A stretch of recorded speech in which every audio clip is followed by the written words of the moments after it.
बिस्मिल्लाहिर्रहमानिर्रहीम। अल्लाहुम्मा सल्ली अला मुहम्मदिन व अला आलि मुहम्मद।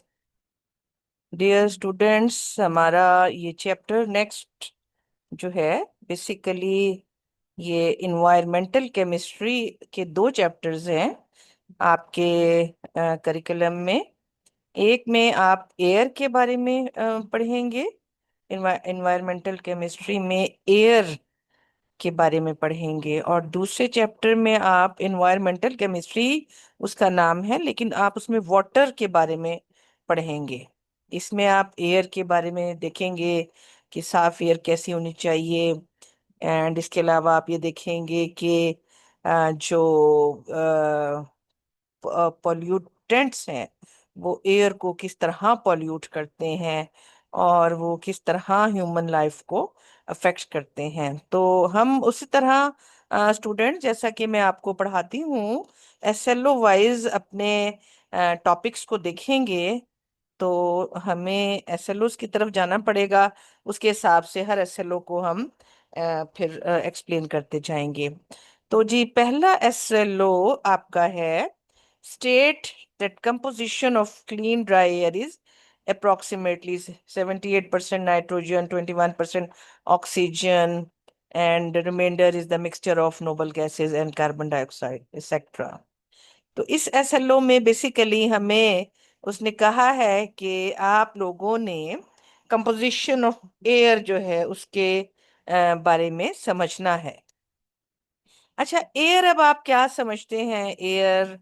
जाहिर है आपके सामने देखिए, इस वक्त जो मैंने एक दिया है स्लाइड, ये एयर है। एंड सिमिलरली अभी आप यहाँ पर एक और स्लाइड अगर देखें तो ये भी एयर है। तो यहाँ पे भी आपको एयर नजर आ रही है। अब ये दोनों एयर जो हैं, इनको मैंने साइड बाय साइड रख के आपके आगे इस पिक्चर को किया है, ताकि आप लोग ये अंदाजा लगाएं कि ये इनमें क्या डिफरेंस है आपस में, और ये दोनों आपस में एक दूसरे से किस तरह मुख्तलिफ हैं। तो अ, अब हम अगर बात करें, तो हमने जो ये एयर देखी, तो ये एक क्लीन एयर है, जबकि ये एक पोल्यूटेड एयर है। तो हमारा बेसिकली ये चैप्टर इन्हीं फैक्टर्स के इर्द गिर्द घूमेगा कि क्लीन एयर कैसी होती है, और पोल्यूटेड एयर में क्या प्रॉब्लम्स होती हैं कि वो पोल्यूट हो जाती है, और कौन से फैक्टर उसको पोल्यूट करते हैं। तो इसमें अब सबसे पहले आप ये देख रहे हैं कि कंपोजिशन ऑफ जो ड्राई एयर होती है, क्लीन ड्राई एयर, ठीक है, वो जो पोल्यूटेड एयर की नहीं बल्कि क्लीन एयर की क्या कंपोजिशन होती है। अच्छा, इसमें पाई चार्ट आपकी बड़ी अच्छी मदद करेगा। देखिए, इसमें ये पर्पल सारी नाइट्रोजन, यानी क्लीन एयर में सबसे ज्यादा कौन सी गैस मौजूद होती है? नाइट्रोजन। और ये 78.08% मौजूद होती है। एंड इसमें फिर दूसरे नंबर पे जो बड़ी गैस होती है वो ऑक्सीजन होती है। ऑक्सीजन जो है, तकरीबन हम इसको 21% कहते हैं, लेकिन अगर एग्जैक्ट देखें तो 20.95% जो है ऑक्सीजन मौजूद होती है। तो इसके अलावा अगर आप देखें, यहाँ पर ये एक ब्लैक छोटी सी लाइन है, ये कार्बन डाइऑक्साइड है। और ये ऑरेंज लाइन जो है ये आर्गॉन। आर्गॉन आपको पता है ना, नोबल गैसेस में जो है third one, helium, neon, argon. तो आर्गॉन जो है वो ये ऑरेंज वाला पोर्शन आर्गॉन को शो कर रहा है। उसके अलावा बाकी जितनी भी गैसेस हैं, जितनी भी गैसेस हैं, वो कितनी हैं? ये येलो प्रोपोर्शन मींस बाकी सब थोड़ी थोड़ी अमाउंट में मौजूद हैं। तो अगर हम देखें तो हमारी मेन गैसेस कौन सी हो गई हैं? ज्यादा नाइट्रोजन, फिर ऑक्सीजन, और कार्बन डाइऑक्साइड को हमने इसलिए हाईलाइट किया है क्योंकि ये जो है आपको पता है ये बहुत इम्पोर्टेंट है। और किस लिहाज से इम्पोर्टेंट है? आप लोगों ने बचपन में ये पढ़ा हुआ है कि प्लांट्स जो हैं वो फोटोसिंथेसिस के लिए इसको कार्बन डाइऑक्साइड को यूज करते हैं। इसलिए इसको, हालांकि थोड़ी सी है, आर्गॉन से भी कम है, तो आर्गॉन देखिए, आर्गॉन जो है ये 0.93% है, जबकि कार्बन डाइऑक्साइड जो है ये 0.039% है। तो आपको डियर स्टूडेंट ये परसेंटेजेस जो है ये तैयार करनी पड़ेंगी, क्योंकि ये आपका एसएलओ में उसने कहा है कि आपको पता होना चाहिए कि आपकी नीट ड्राई एयर की कंपोजिशन क्या होती है। तो ये चीजें जो एसएलओ में आ जाती हैं वो आपको 100% उसी तरह तैयार करनी पड़ती हैं। तो हम क्योंकि ऑलरेडी ये डिस्कस कर चुके हैं कि नाइट्रोजन सबसे ज्यादा है और ऑक्सीजन है, ठीक है, बाकी आर्गॉन है, इसके अलावा कार्बन डाइऑक्साइड भी है। वहां पर हवा में क्या होते हैं, छोटे छोटे टाइनी सॉलिड और लिक्विड पार्टिकल्स भी होते हैं, जिन्हें हम एरोसोल्स भी बोलते हैं, और इसके अलावा पार्टिकुलेट भी बोलते हैं। इसके अलावा हवा में जो है dust, spores, pollens and salts from sea spray, volcanic जब इरप्शन होती है उसकी ऐश, स्मोक, बहुत सी चीजें होती हैं जिनको हम फिर पार्टिकुलेट कलेक्टिवली कह देते हैं। तो हम अब ये देखते हैं कि हमारी एयर जो है वो अगर ड्राई है, क्लीन है, फिर तो उसमें वो वही वाली गैसेस होंगी और उसी परसेंटेज से होंगी जो हम बता चुके। लेकिन अगर वो एयर पोल्यूटेड है तो इसमें कौन कौन सी गैसेस जो हैं, ये चीजें जो हैं वो पोल्यूशन में अपना रोल प्ले करती हैं। एयर को पोल्यूट करने में कौन कौन सी गैसेस या सब्सटेंसेस जो हैं वो रोल प्ले करते हैं। अच्छा, कार्बन डाइऑक्साइड स्टूडेंट्स आप जानते हैं कि वो पौधों के लिए अहम है, लेकिन ये भी जो है क्या है, एक पोल्यूटेंट का भी रोल प्ले करती है। इसको हम आगे बड़ी तफसील में ग्लोबल वार्मिंग में देखेंगे। इसी तरह कार्बन मोनोऑक्साइड जो है वो भी एक गैस है जो कि पोल्यूटेंट के तौर पर एक्ट कर रही होती है। इसी तरह पार्टिकुलेट्स जो हैं, incomplete combustion of carbon containing fuel से जो सब्सटेंस निकलते हैं, कार्बन मोनोऑक्साइड होती है और बाकी कार्बन पार्टिकल्स वगैरह होते हैं। इसी तरह मीथेन जो है ये भी पोल्यूटेंट का रोल प्ले करती है, एयर को पोल्यूट करती है। इसी तरह ऑक्साइड्स ऑफ नाइट्रोजन जो है ये भी पोल्यूट करते हैं एयर को। सल्फर डाइऑक्साइड भी पोल्यूशन कॉज करता है।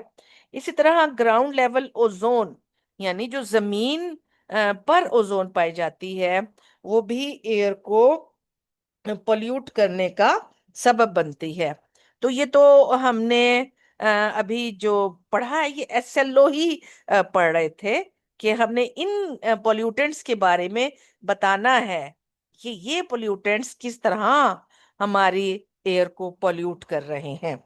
तो ये एसएलओ है स्टूडेंट्स। तो अब हम सबसे पहले देखते हैं पोल्यूशन है क्या चीज।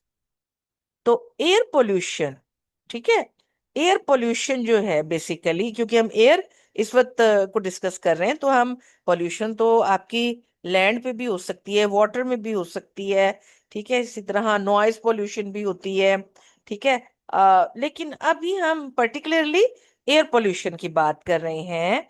तो अगर एटमॉस्फेयर में कोई भी ऐसा हार्मफुल मटेरियल आ जाए जो कि डैमेज करे, किस चीज को डैमेज करे, लिविंग ऑर्गेनिजम्स को और इन्वायरमेंट को, यानी लिविंग ऑर्गेनिजम्स के लिए भी नुकसानदेह हो, और जो वहाँ दूसरा इन्वायरमेंट में कोई भी चीजें लाइक नॉन लिविंग भी, उनको भी डिस्ट्रॉय करता हो, डैमेज करता हो, तो उस चीज को हम पोल्यूटेंट कहेंगे।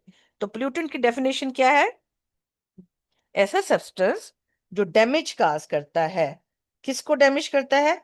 लिविंग ऑर्गेनिजम्स को या फिर एनवायरनमेंट को, ठीक है।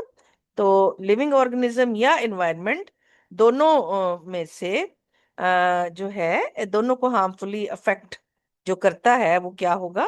वो हमारा पॉल्यूटेंट कहलाएगा। अच्छा, इसके बाद अब हम नेक्स्ट देखेंगे कि स्टूडेंट्स अभी इतना लेट आए, एंट्री भी कर रहे हैं, तो इस तरह हमारा लेक्चर डिस्टर्ब होता है स्टूडेंट्स। अच्छा देखिए, अब स्टूडेंट्स ये हम एक पिक्चर है जो कि पोल्यूटेंट्स को शो कर रही है, कि देखें ये एरोप्लेन है, तो ये कार्बन मोनोऑक्साइड एमिट कर रहा होता है। वोल्केनोज जो हैं, ये सल्फर डाइऑक्साइड भी एमिट कर रहे होते हैं। और ये वाइल्ड जो है फायर्स जो है, इसी तरह जो है अमोनिया और वोलेटाइल विसरियोज, वोलेटाइल ऑर्गेनिक कंपाउंड, ये पनीरी वगैरह एग्रीकल्चर लैंड में जहाँ लग रही होती है, वहाँ अमोनिया गैस भी बन रही होती है। वोलेटाइल ऑर्गेनिक कंपाउंड जो है व्हीकल से जब ट्रांसपोर्टेशन चल रही होती है, उसमें से पेट्रोल वगैरह जो है उड़ के जो हवा में चला जाता है।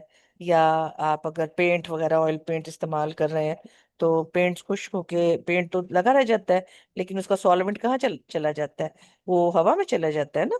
तो उनको ऐसे सब्सटेंसेस को हम कहते हैं वोलेटाइल ऑर्गेनिक कंपाउंड्स। ठीक है। इसी तरीके से हम जो है देख रहे हैं कि सब चीजें कौन कौन सी रोल प्ले कर रही हैं। एरोप्लेन है, वोल्केनोज है, वाइल्ड लाइफ है, फैक्ट्रीज है, व्हीकल्स है। ठीक है। इस तरह टाउन एंड होम्स, यानी घरों से भी बहुत से वीओसीज जो है, जैसे कि मैंने अभी बताया, पेंट की एग्जांपल दी, या नेचुरल गैस जो है, आपको पता है जब आप अक्सर औकात चूल्हा ऑन करते हैं या ऑफ करते हैं, उस दौरान भी कुछ ना कुछ गैस जो है वो निकलती जाती है बाहर, घर से थोड़ी थोड़ी निकलेगी, तो फाइनली बहुत सारे वहां पर वोलेटाइल ऑर्गेनिक कंपाउंड एनवायरनमेंट में पहुंच जाते हैं, जो कि फिर कॉज करते हैं पोल्यूशन। उनको हम देखेंगे। अच्छा, इन सब को हम प्राइमरी पोल्यूटेंट कहते हैं ना, क्योंकि डायरेक्टली हवा में आ रहे हैं कहीं ना कहीं से। लेकिन हवा में ही, एयर के अंदर ही, ये आपस में मिलकर एक नया कोई कंपाउंड बना लेते हैं, उसको सेकेंडरी पोल्यूटेंट कहते हैं।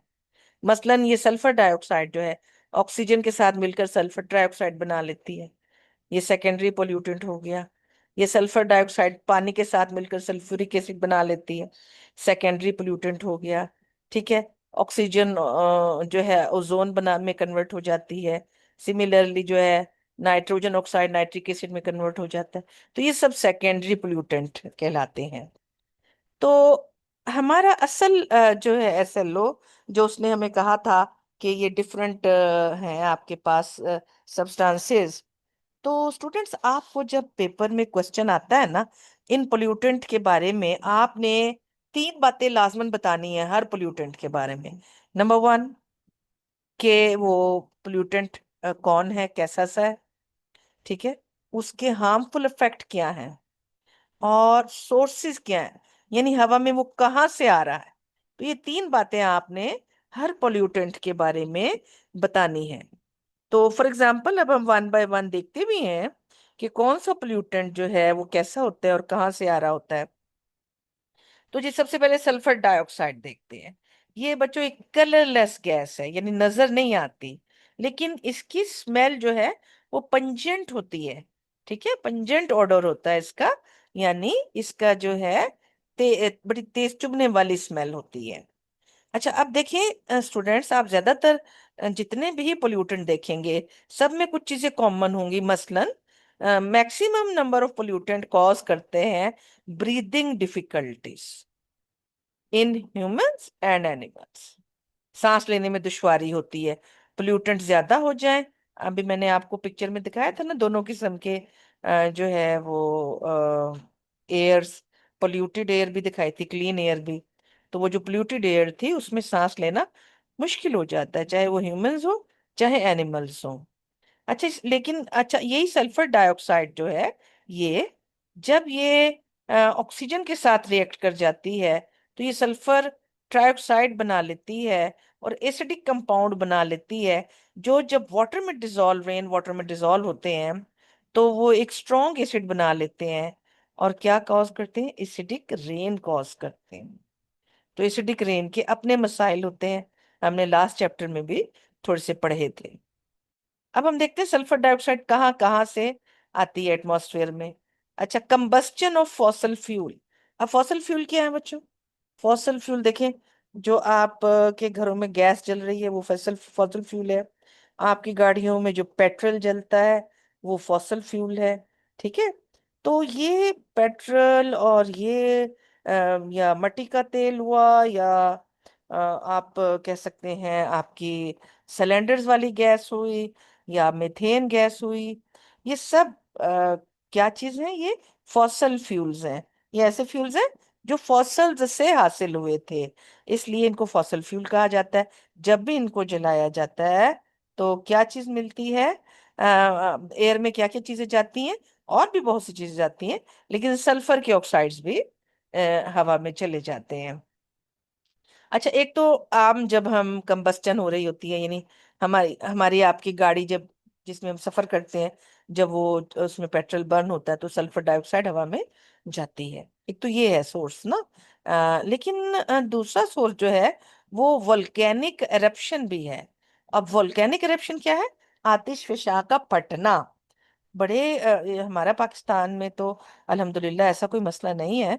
बहुत से कंट्रीज ऐसे हैं बच्चों जहाँ पर आतिशफिशा फटते हैं, और दूर दूर तक उनकी आग उसमें से निकल रही होती है, और दूर दूर तक उनका जो मॉल्टन तप पिघला हुआ उनके अंदर से जो मटेरियल है बह रहा होता है किलोमीटर तक ना, तबाही फैली हुई होती है। तो उस दौरान जब वल्केनोज एरप्ट होते हैं, उस वक्त भी सल्फर डाइऑक्साइड जो है वो कहाँ चली जाती है? हवा के अंदर चली जाती है। तो ये दो सोर्सेज आपने इसके देखे। अब हम एक और नया पोल्यूटेंट देखते हैं, नाइट्रोजन के ऑक्साइड्स। अब नाइट्रोजन के ऑक्साइड उसने क्यों कहा है? क्योंकि नाइट्रोजन के बहुत से ऑक्साइड होते हैं। NO भी हो सकता है, NO2 भी हो सकता है। ये तो भी आपको दो बताए जा रहे हैं ना। इसके अलावा चार पांच और ऑक्साइड्स भी होते हैं। वो N2O भी हो सकता है, N2O5 भी हो सकता है, ठीक है, N2O4 भी हो सकता है। लेकिन अभी आप इन दोनों पे फोकस कीजिए। अब इन नाइट्रोजन ऑक्साइड तो कलरलेस है, ऑर्डरलेस। जब ऑक्सीजन के साथ रिएक्ट करते हैं तो ये भी क्या बना देते हैं? एसिड बना देते हैं, जो कि पानी में डिजॉल्व होकर एसिडिक रेन कॉज करते हैं। और एसिडिक रेन जो है वो प्लांट्स को भी किल करती है, और एक्वेटिक लाइफ को भी किल करती है, और बिल्डिंग्स को भी करोड करती है। हमने पिछले लेक्चर में एसिड रेन में देखा था। मैंने आपको वो ताजमहल की इमारत भी दिखाई थी कि देखिए किस तरीके से वो एसिड रेन की वजह से उसका कलर चेंज हो गया है ना। तो लाइमस्टोन, मार्बल, मेटल्स, इन सब चीजों को ये खराब करती है एसिड रेन। अब एसिड रेन में आपने देखा कि नाइट्रोजन के ऑक्साइड भी एसिड रेन कॉज करते हैं, और इसके अलावा सल्फर के ऑक्साइड्स भी एसिड रेन कॉज करते हैं। तो स्टूडेंट्स, अब हम देखते हैं कि सोर्सेज यानी कहाँ से ये हवा में आते हैं। नंबर वन वही क्यों? Vehicle combustion. ठीक है, यानी कंबस्टन जो होती है ना, अब कंबस्टन कहाँ कहाँ हो रही होती है? बच्चों, आपको कंबस्टन के बारे में पता है, बचपन से आप लोगों ने पढ़ा हुआ है। जब कोई चीज बर्निंग है इस तरह हो रही हो कि ऑक्सीजन की प्रेजेंस में बर्निंग हो रही हो, तो उसको हम कंबस्टन बोलते हैं। आपके जो है घरों में जब खाना पक रहा होता है, तो आपके चूल्हों में जब आग फायर ऑन होती है, तो वो क्या हो रहा होता है? कंबस्टन हो रही होती है। इस तरह आपकी गाड़ियों में या बसेस में जिनमें बैठ के आप आते जाते हैं, वो जब चलती हैं वो किस वजह से चल रही होती हैं? उनमें कंबस्टन हो रही होती है। तो कंबस्टन जो है वो बर्निंग के प्रोसेस को कॉमनली हम कहते हैं इन प्रेजेंस ऑफ ऑक्सीजन। तो जब भी फॉसिल फ्यूल जलते हैं तो नाइट्रोजन के ऑक्साइड्स भी प्रोड्यूस होते हैं। इसके अलावा लाइटनिंग, ठीक है, लाइटनिंग के दौरान मतलब जब वो बिजली जो है कड़कती है ना, उस दौरान भी जो है ना नाइट्रोजन और ऑक्सीजन हवा के वो मिलकर नाइट्रोजन के ऑक्साइड्स प्रोड्यूस करते हैं, क्योंकि उनको इतनी एनर्जी ऑफ एक्टिवेशन मिल जाती है कि वो रिएक्ट करके नाइट्रोजन के ऑक्साइड बना देते हैं। तो थर्ड हमारा जो है एयर पोल्यूटेंट वो है कार्बन मोनोऑक्साइड। अब कार्बन मोनोऑक्साइड भी क्या होता है? ये कलरलेस होता है, ऑर्डरलेस होता है। ठीक है, ना तो इसका कलर है ना इसका स्मेल है। लेकिन स्टूडेंट्स, ये बहुत टॉक्सिक गैस होती है ना। तो क्यों टॉक्सिक है भला? ये जनाब साहब जहां कहीं पैदा हो जाए ना, ये बाइंड कर जाती है। बाइंड का मतलब क्या है? चिपक जाती है irreversibly with the haemoglobin in our blood cell.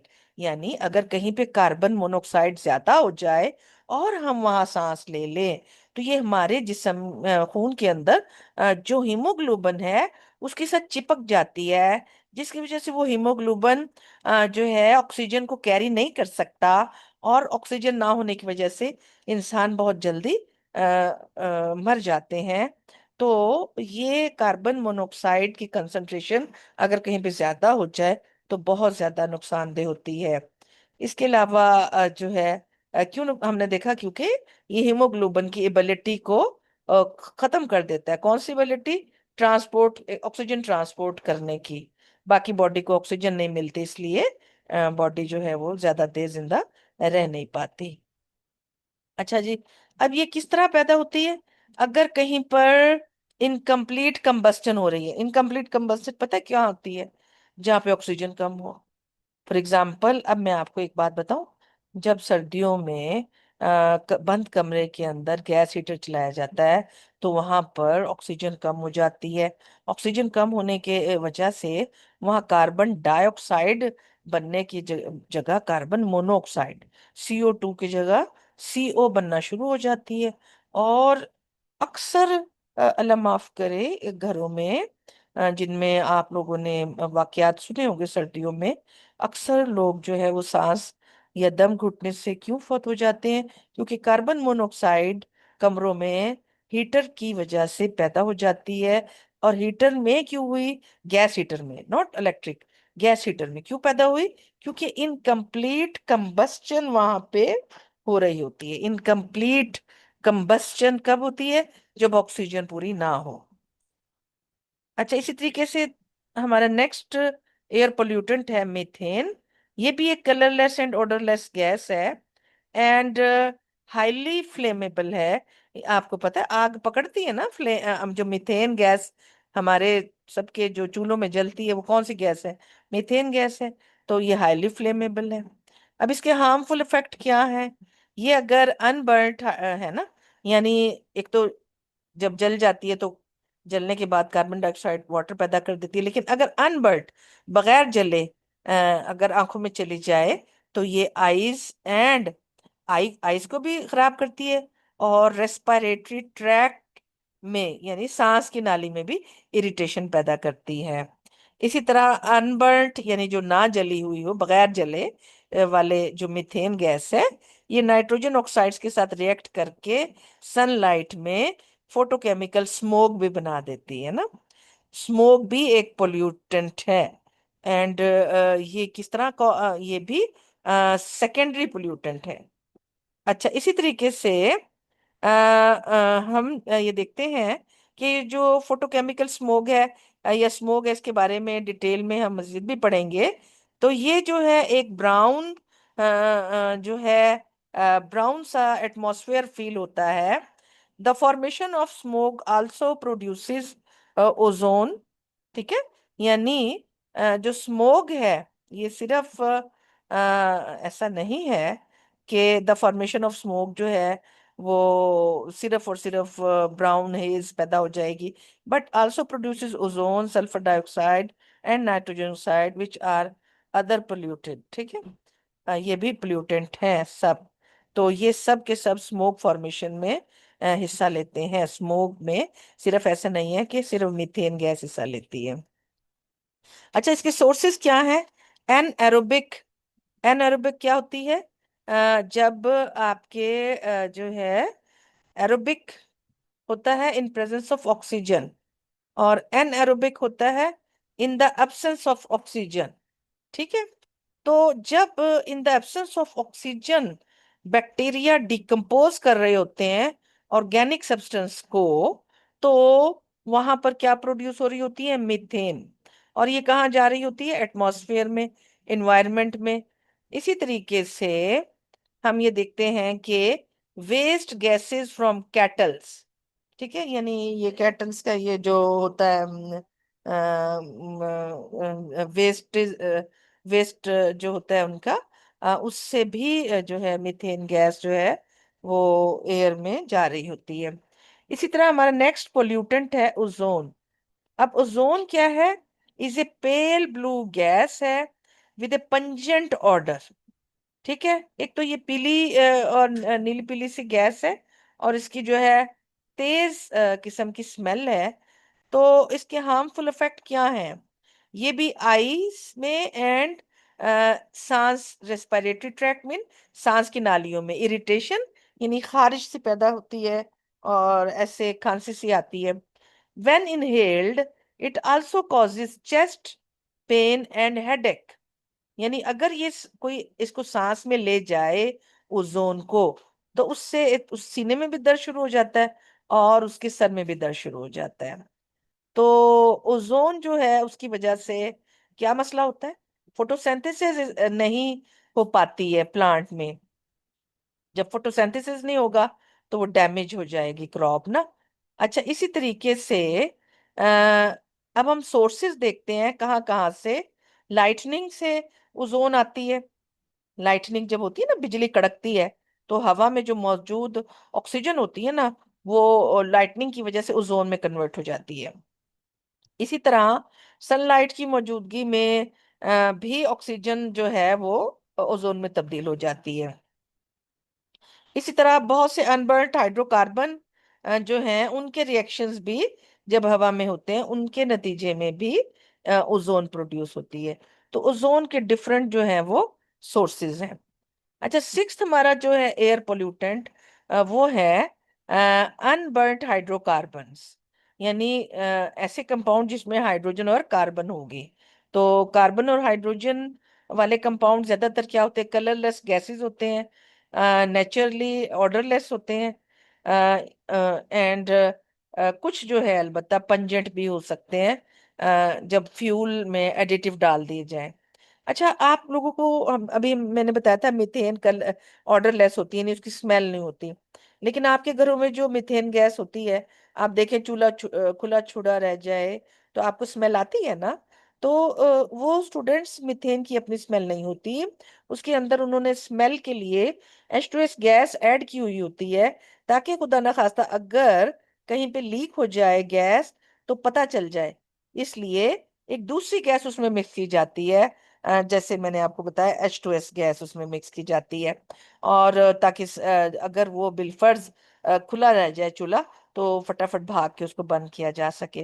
तो डियर स्टूडेंट्स, आपको जो सिलेबस आपके करिकुल SLO में मैंने बताए एयर पोल्यूटेंट, आपने एयर पोल्यूटेंट के बारे में बताना है कि इसकी स्टेट क्या है, गैस है, कैसा है, कलर कैसा है, स्मेल कैसी है। फिर आपने इसके हार्मफुल इफेक्ट बताने हैं। फिर आपने इसके सोर्सेज बताने हैं कि ये कहाँ कहाँ से पाया जाता है। तो लास्ट वन जो है एयर पोल्यूटेंट, ये कार्बन डाइऑक्साइड है, ग्लोबल वार्मिंग काज करता है ये। ऑक्सीजन, सॉरी, इसी तरह बाइकार ये भी एसिडिक रेन बनाता है वाटर में मिक्स होकर, तो ओशन एसिडिफिकेशन कॉज करता है। ये कंप्लीटली जब हमारे यहाँ जो भी फॉसिल फ्यूल बर्न होगा, उसके नतीजे में कार्बन डाइऑक्साइड प्रोड्यूस होती है ना। और ये भी कलरलेस एंड ओडोरलेस गैस होती है। तो स्टूडेंट्स, ये अब आपको मैंने एक तस्वीर सिर्फ इसलिए दिखाने के लिए लगाई है कि देखिए, ये एक शिप है ना। अब शिप में से ये देखिए काला सा धुआं। अब ये क्या चीज है? यहाँ क्या हो रहा है? इसके अंदर कोई फॉसल फ्यूल जल रहा है। फॉसल फ्यूल के नतीजे में यहाँ से देखिए ये ब्लैक जो है particulates, carbon particles and similarly sulphur dioxide, nitrogen oxides, ये सब के सब हवा में जाना शुरू हो गए हैं ना। और ये सारे यहाँ पर एयर को क्या कर देंगे? पॉल्यूट कर देंगे। अच्छा, इसी तरीके से अब आप देखिए ये गाड़ियां, ये हम सब इन्हीं गाड़ियों में सफर करते हैं, देखिए कितना धुआं ये प्रोड्यूस कर रही हैं। अभी क्या काज कर रही हैं? एयर पोल्यूशन काज कर रही हैं। ठीक है जी। सिमिलरली ये देखिए ये आतिशफशा, ये अभी हम कह रहे थे ना, इरप्शन, वोल्केनिक इरप्शन, या आतिशफशां पहाड़ जब फटते हैं, इनमें से बहुत सारी आग निकलती है। उस वक्त भी बहुत सी carbon dioxide, sulphur dioxide and nitrogen की ऑक्साइड जो है वो चले जाते हैं, किसके अंदर? हवा के अंदर चले जाते हैं। और अगेन आप देखिए ये जो जितनी भी फैक्ट्रीज हैं, इनकी चिमनियों से ये जो धुआं निकलता है, ये भी एयर को बहुत ज्यादा पॉल्यूट कर रहा होता है। ये देखिए